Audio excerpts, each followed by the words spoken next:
Thank you, Madam Chair, very much. And thank all of you all for your service to our country and our national security. And I think it's easy for the public to understand how you, Mr.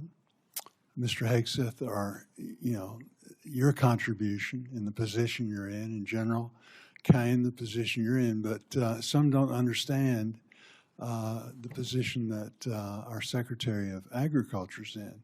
I gave a presentation a couple of years ago when Senator Rubio was over here in the middle of it. I was talking about agriculture. He punched me and said, "John, always tell them that food security is national security." Now Senator Cotton, who's head of the Intelligence Committee now, is taking his place. He's doing the same thing. So again, what we're talking about today is very, very important to our country. Right now, we're in a generational crisis. Our banks, our economists tell us that if we don't start doing things differently, and the good news is the administration is doing things differently, we're going to lose 25% of our farmers in the next 2 or 3 years. I visit almost daily with farmers about the difficult farm economy, wildfires, flooding, all the things we've talked about today. My only concern is that the supplemental is very much appreciated. After hearing the testimony today and the concerns, we might need to look at bumping that up a little bit. But again, we'll discuss that later. The supplemental, though, the supplemental assistance is important in keeping our farmers going, but it's not the answer.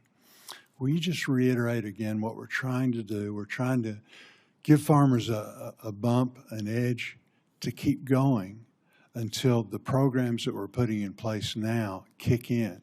You mentioned fertilizer, you mentioned E15, you mentioned value-adding our products, both overseas, finding new markets. Can you talk a little bit about that, the importance of not only the supplemental, but again, what we're doing in conjunction with that so we won't have supplementals in the future? That's exactly right. The effort to bring the cost of inputs down is real.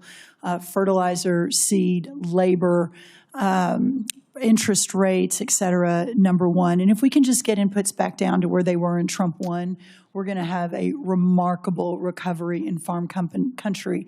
But then you add that to the 19 new trade deals, more coming online every day, the record-breaking exports that we're going to see in a lot of our row crops, but also in dairy and tree nuts and others. That's going to be a game changer.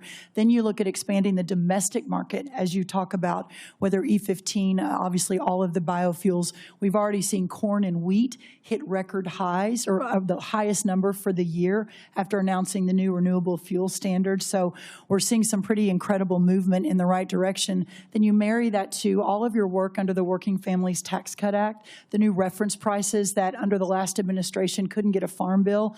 You all did that with the president's leadership. The first time we're going to increase reference prices in more than a decade, combined with a $250 billion investment in rural America, the largest investment in rural America in American history. This Congress did that with the White House's leadership. All of that together is going to change the trajectory for the long term of farming and ranching in America.